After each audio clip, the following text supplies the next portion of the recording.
यंदाच्या गणेशोत्सवासाठी पुणेकरांसाठी मेट्रो मोठा दिलासा ठरणार आहे।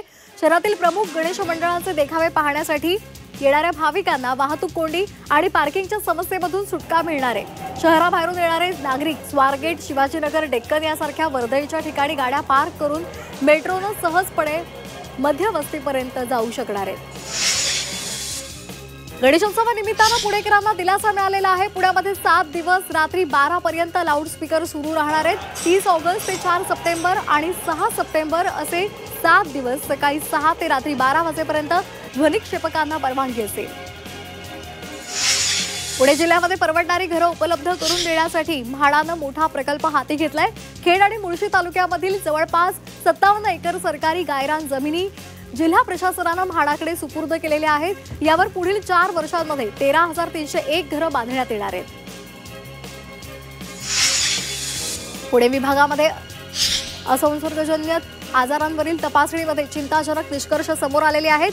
फेब्रुवारी ते ऑगस्ट या 6 महिन्यांमध्ये 16 लाखांहून अधिक नागरिकांची तपासणी करण्यात आली आहे। त्यापैकी तब्बल 95,000 रुग्णांमध्ये उच्च रक्तदाब आढळलेला आहे। 14 लाख तपासण्यांपैकी 41,000 नागरिक मधुमेहग्रस्त असल्याचं निष्पन्न झालंय।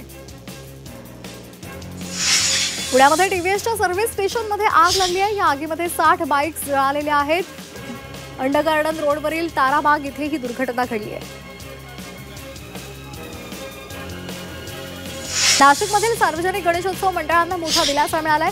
मंत्री गिरीश महाजन यांच्या मध्यस्थीनंतर मनपा आता बॅकफूटवर गेले। महानगरपालिकेने सार्वजनिक गणेश मंडळांचं शुल्क अखेर माफ केलेलं आहे। महापालिका आयुक्तांनी शुल्क माफीचं पत्र काढलंय। यामुळे सार्वजनिक गणेश मंडळांना मोठा दिलासा मिळालाय। नाशिक शहरासह जिल्ह्यातील सार्वजनिक गणेश मंडळांनी सामाजिक देखावे सादर करावेत, सांस्कृतिक कार्यक्रमांसहित प्रबोधनाचे कार्यक्रम घ्यावेत असं आवाहन प्रशासनाने केले। तालुका आणि जिल्हा पातळीवर विविध बक्षिसं सुद्धा दिली जाणार असल्याची माहिती महापालिकेने दिली आहे। गेल्या आठवड्यामध्ये झालेल्या मुसळधार पावसामुळे पुराचं पाणी नांदूर मधनेश्वर धरणाच्या पाणलोट क्षेत्रामध्ये दाखल झालंय। त्यामुळे धरणाच्या बॅक वॉटरला असलेल्या गोदाघाट परिसरातील शेतामध्ये पाणी शिरलंय। पाण्यामुळे ऊस, मका, सोयाबीन, कोबी यासह इतर शेती पिकांचं मोठं नुकसान झालंय। या नुकसानीचे पंचनामे तातडीनं करावेत आणि मदत द्यावी अशी मागणी शेतकरी करतायत। नाशिक महापालिका प्रभाग रचनेसाठी 4 दिवसांमध्ये एकही हरकत आलेली नाही। नाशिक महापालिकेची प्रभाग रचना 22 तारखेला प्रसिद्ध झालेली आहे। हरकतींवरील सूचनासाठीच्या कालावधीमध्ये 4 सप्टेंबरपर्यंत मुदतवाढ देण्यात आली आहे। नाशिकमध्ये खासगी शिकवणीला जाणाऱ्या एका 16 वर्षीय मुलीच्या अपहरणाचा प्रयत्न फसलाय। सारडा सर्कल इथे सकाळी ही घटना घडलेली आहे। नागरिकांच्या सतर्कतेमुळे या मुलीच्या अपहरणाचा प्रयत्न फसलाय।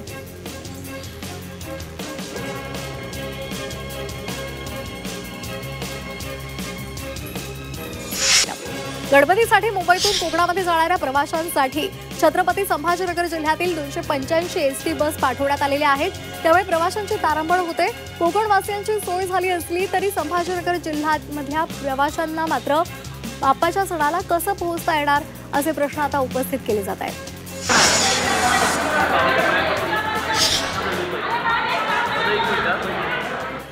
घृष्णेश्वर ज्योतिर्लिंगाची झीज होते आणि त्यामुळे इथून पुढे भाविकांना गाभाऱ्यामध्ये न पाठवता बाह्य दर्शनाचा विचार गांभीर्यानं सुरू आहे। त्या संदर्भात ट्रस्टी आणि प्रशासन दोघांमध्ये चर्चा सुरू आहे। छत्रपती संभाजीनगरच्या शहर विकास आराखड्यावर नागरिकांच्या हरकती आणि सूचना मागवलेल्या होत्या। जवळपास 2273 हरकती दाखल झालेल्या आहेत। त्यावर सुनावणी सुरू झालेली आहे। 33 वर्षांनंतर विकास आराखडा प्रसिद्ध झाल्यामुळे नागरिकांनी आनंद व्यक्त केला आहे।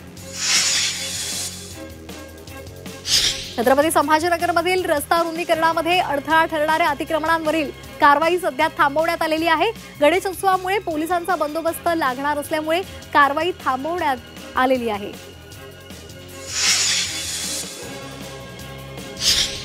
छत्रपती संभाजीनगरच्या प्रमोद पाडसवाल यांच्या हत्येमध्ये आणखी 3 आरोपी तपासामध्ये समोर आलेले आहेत। सीसीटीव्ही फुटेजची तपासणी आणि कुटुंबाच्या जबाबानंतर हे आरोपी समोर आलेत।